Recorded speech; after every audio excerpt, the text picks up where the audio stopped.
At exactly 3:17 a.m., every single night, the same emergency call reaches a police station in rural Ohio. The call always comes from a phone that was buried with a dead girl in 1999. And every time the operator answers, a child's voice whispers the same words. "They didn't bury me deep enough." Then the line goes dead. No one has ever been able to explain it. No one has ever been able to stop it. And anyone who tried, either vanished, went insane, or died under impossible circumstances. This is the true story of the house that never stopped calling for help. The girl who never came home. In the summer of 1999, a small Ohio town called Blackwood Ridge was shaken by the disappearance of a 9-year-old girl named Emily Carter. Emily was last seen walking home from school. Her backpack was found 2 days later in a ditch near an abandoned farmhouse on the edge of town. The police searched for weeks. Dogs tracked her scent to the farmhouse. And then the trail simply vanished. No body was ever found. No suspect was ever charged. The case went cold, until something far worse began. The first 911 call.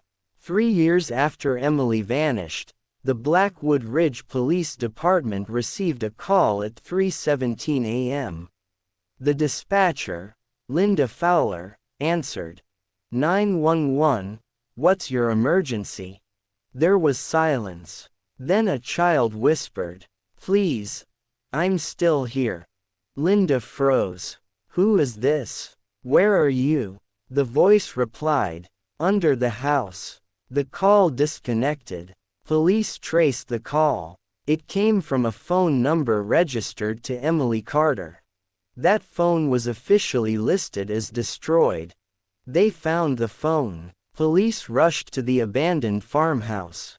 Under the floorboards in the living room, they found something that made even veteran officers step back in horror. A small pink flip phone was buried in the dirt. It was still powered on. The battery should have been dead for years. The phone showed only one outgoing call in its history. 911, made at 3:17 a.m. every single night. What they dug up. When police dug deeper beneath the floor, they found Emily's skeleton. She had been buried alive. Her fingernails were scratched down to the bone. Her tiny fingers had tried to dig out. The autopsy revealed something horrifying. Emily had lived for 3 days after being buried. And her phone had been placed in the grave with her. The calls didn't stop. Emily was finally given a proper burial. Her phone was locked in an evidence locker. But the very next night at 3:17 a.m., 911 rang again.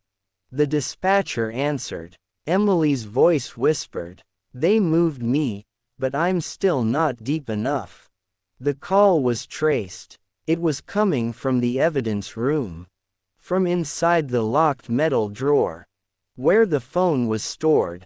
The officer who answered. One night, a young officer named Mark Lewis was alone at the station when the call came in. He answered, "Emily." The line crackled. "Yes." Mark swallowed. "Where are you?" She whispered. "Behind you." Mark turned. Nothing was there. But his security camera recorded something else. A small muddy footprint appeared behind him on the floor. Then another. Then another. Walking toward him, Mark screamed and dropped the phone.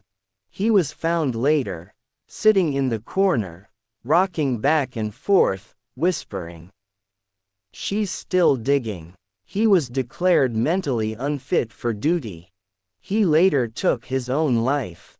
The house changed. Neighbors near the farmhouse began reporting strange things. Lights turning on inside, children laughing, a smell of wet soil coming from beneath their homes. One family moved in. Their 6-year-old daughter began waking up at 3:17 a.m., crying. "She's cold," the child said. "Who?" "The girl under the floor." They moved out 2 weeks later. The second body. In 2007, a local handyman named George Miller went to repair the farmhouse's foundation. He never came back. Police found his body under the house. His fingers were broken. The dirt around him was disturbed. It looked like someone, or something, had been digging. On his phone was one last voicemail.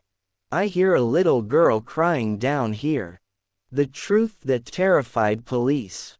Investigators began to realize something impossible. The soil beneath the farmhouse kept shifting, like it was being moved from inside.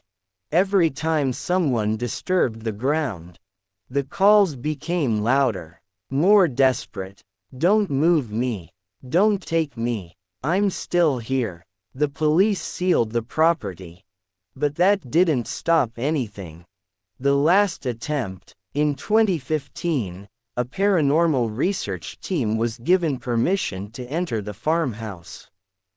They brought cameras, microphones, ground-penetrating radar. At 3:17 a.m., the temperature dropped 20 degrees. The phone in the evidence locker rang. At the same time, a child's voice came from beneath the house. "Why won't you let me out?" The ground began to shake. Dirt pushed up through the floorboards. One investigator screamed, "There's something else with her." The cameras cut out. Only 2 of the team made it out alive. They refused to speak about what they saw. The final recording, one tape survived. On it, Emily's voice can be heard crying, "I'm not alone anymore." A deeper voice answered her, "Stay buried." The house was destroyed. The government demolished the farmhouse. They poured concrete over the land. They declared it sealed forever. But the calls never stopped. To this day, every night at 3:17 a.m., 911 receives a call from a number that doesn't exist. And a little girl whispers, "They still didn't bury me deep enough." Why police gave up. No suspect was ever charged. No explanation was ever found. No technology can trace the call. The FBI tried. The calls come from nowhere. And from everywhere. The case is officially listed as unsolvable. And here's the scariest part. Some nights, 911 operators report hearing something else on the line now.